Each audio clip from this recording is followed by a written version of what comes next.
What's that word, y'all, man? It's your boy, man, King Killer, King Wavy, Mr. Himothy himself, the God, the one and only Mr. Two Fly. You know what I do? This ain't DIY, man. It's Mr. He.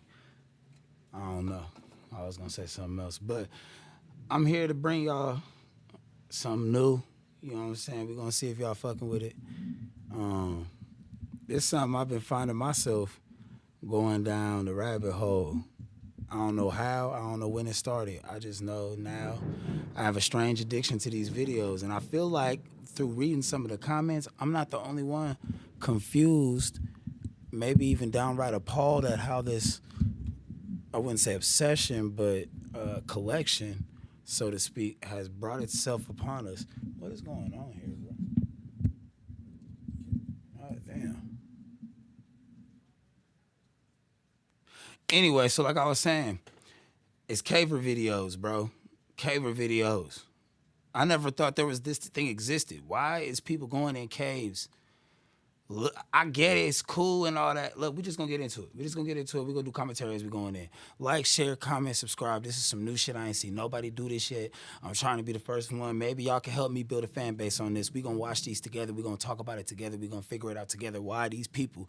And I'm sorry. I ain't seen too many Negroes. I've seen Spanish. I've seen white, Caucasian. I've seen all kind of other races, but I ain't seen too many brothers. I think brothers know what's going on.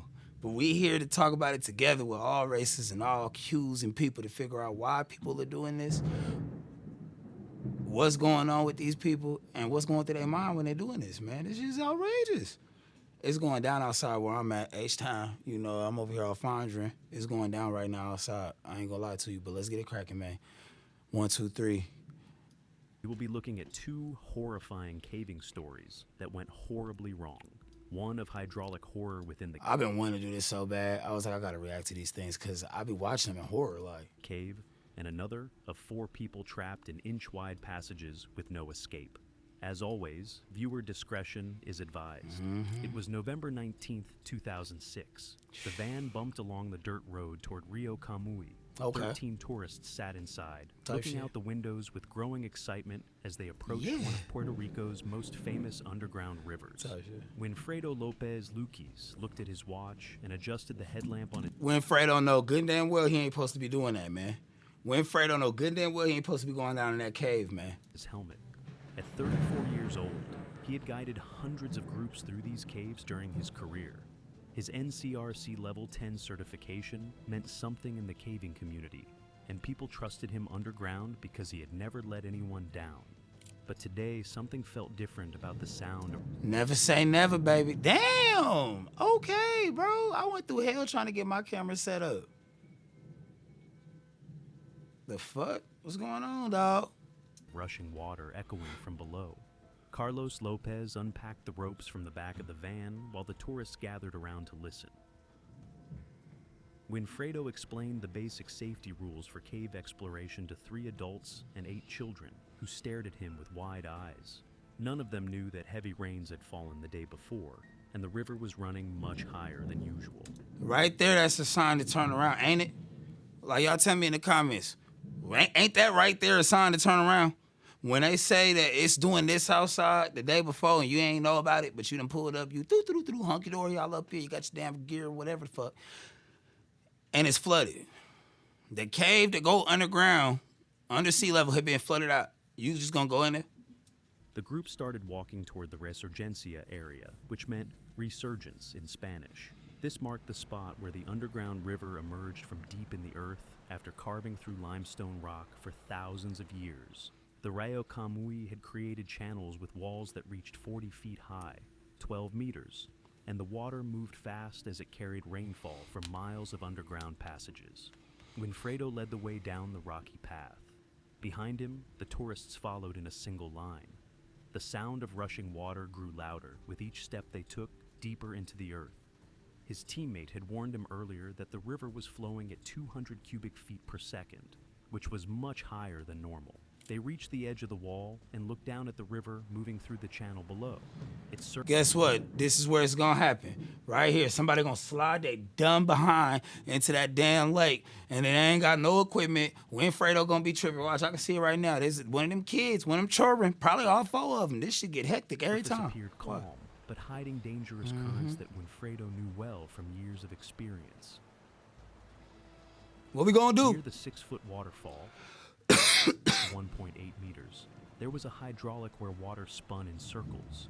This was a spot where objects that fell in could get trapped forever, spinning until they sank. And we going there where? Why? Why are we going there? Tourists needed to see the river up close because they had traveled far for this adventure. No. Winfredo and Carlos began setting up their rope system while working quickly and carefully to secure anchor points. The tourists watched and took photos, while some looked nervous when they peered over the edge.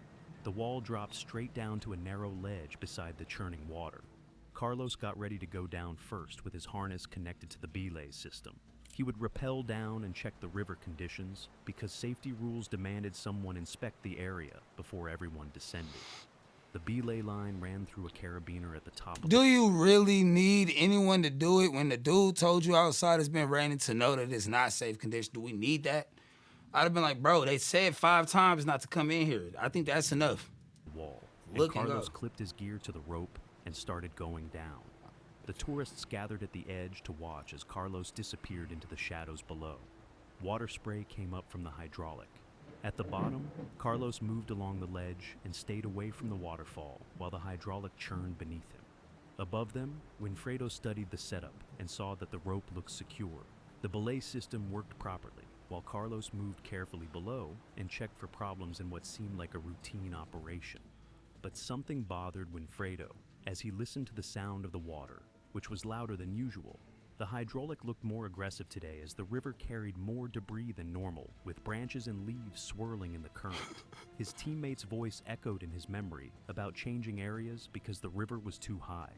The group depended on his expertise, so Winfredo clipped into the belay line, despite the warnings that began coming from above. Voices were clear and urgent as he tested the connection and felt the rope's tension. Carlos was still below, positioned safely away from the hydraulic, and the belay system could handle 2 people because he had done this before. But the second warning came louder as people told him to stay up there. He was already committed though, and the rope supported his weight as he began going down.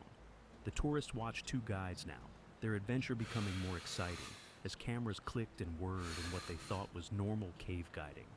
The third warning came as desperation when someone screamed at him not to go down there. Winfredo's foot slipped on the wet rock that was slicker than expected. A thin film of moisture covered the limestone from the hydraulic spray, and his grip on the rope shifted. Suddenly he was falling instead of rappelling, and though the belay system caught him, the momentum carried him toward the water, where he hit the river with a splash that echoed through the channel. The current grabbed him immediately with strength that was greater than he had expected. 200 cubic feet per second meant raw power, and the water had no interest in his 34 years of experience. Cut it. That's it. Sorry. That's sad, bro. Just like that, bro. This is why I like these videos. Not because the dude dies, because I know he didn't make that. I know he didn't make that. It's his tragedy. He did not make it through that. But it's like, bro, all the warnings, like, bro, how many times a nigga gotta warn you to do something before you listen, bro? I get it, bro. But like, no, nigga, you just gotta warn me once. All you gotta do is tell me once. Carlos, stay his bitch ass down there. Carlos, you come to me. I'm good. I'm not going back down. No, Carlos. Experience or his NCRC certification. The tension on the belay line yanked Carlos from his position as the rope connecting them became a liability instead of safety equipment. Both men disappeared behind the waterfall within seconds, dragged into the churning water by the rope that should have kept them safe. Above them, the tourists watched in horror as their guides vanished into the hydraulic circular current. The peaceful cave exploration became something terrifying as children began crying and adults They ain't even got no gear on. They can't breathe. shouted Cuz died instantly. questions that had no answers. Carlos felt the hydraulic's power immediately as the water pushed him down, then pulled him back up, then pushed him down again in an endless cycle. He managed to turn his body and dive under the falling water to reach the back of the hydraulic, where air existed in the space behind the waterfall. He gasped to fill his lungs before being pulled back into the spinning water. The belay line connected him to Winfredo, but also anchored him to the hydraulic's grip. 5 times Carlos fought his way to where Winfredo struggled against the current, and the rope allowed him to reach his partner, but not to escape with it. The first time Carlos touched Winfredo, he grabbed his arm and felt movement, but the current tore them apart before he could pull him up. The second time he reached Winfredo's shoulder and tried to lift his head above water, but the hydraulic spun them in opposite directions. On the third and final touch, Carlos managed to grasp Winfredo's harness, but his partner's body felt limp and unresponsive as the water pulled them apart once more. The belay line had jammed in the carabiner above, and the tourist holding the rope couldn't release it fast enough. Physics worked against them, creating tension that locked the system in what should have been a quick release. When the line finally came free, both men washed out of the hydraulic and into the calmer water downstream, where another guy jumped into the river to help. Carlos managed to untie himself and then Winfredo, dragging his partner's body onto a rock ledge where he began CPR immediately. He did, He bro. pressed on Winfredo's chest and breathed into his lungs bro. while trying to force life back into his body. But the hydraulic had held them too long, and the water had won this battle against human experience and preparation. Carlos scrambled out of the river and ran for his phone to make the call that would change everything. At 12:09 p.m., Efrain Mercado received the emergency call and activated the NCRC Caribbean Region Response System. Teams mobilized and gathered equipment for the rescue operation that would follow. The 13 tourists were evacuated first, led through the cave system they had come to explore. Their adventure ended with tragedy as their photographs captured the moments before disaster struck, and they emerged into daylight shaken and silent. The recovery of Winfredo's body proceeded with careful precision as the rescue team worked as professionals but also as friends. They had trained with Winfredo and learned from his experience, respecting his skill and dedication to cave safety. They recovered him the way he would have wanted, with competence and dignity. At 4 p.m., the operation stopped, and the rescue team gathered around Winfredo's body to observe a minute of silence. The next days were difficult for the rescue team, as several members sought counseling. They struggled with the loss of their colleague and the violent randomness of the accident. The cave remained open, and the river continued flowing, and other guides would take other groups through the same passages. But the hydraulic at the waterfall had claimed its victim, and the Rio Kamui would always remember November 19th, 2006. This next story will raise your claustrophobia to... See what I'm saying, man? Like, I just want to know why they be doing shit like this, man. Like, let's talk about it, like, because I got to readjust my camera. I'm going to break this into 2 videos, but this is just wicked, bro. This is just what I don't understand. Why? Could someone please go in the comments and tell me why? That's all I want to know. They said multiple times not to do it. Like, I would want to feel bad for them, but they got warned not to do it and did it anyway. This shit suck, bro. It's hard times out here. Look how thin that tube is. Why would you go in there? You can't move.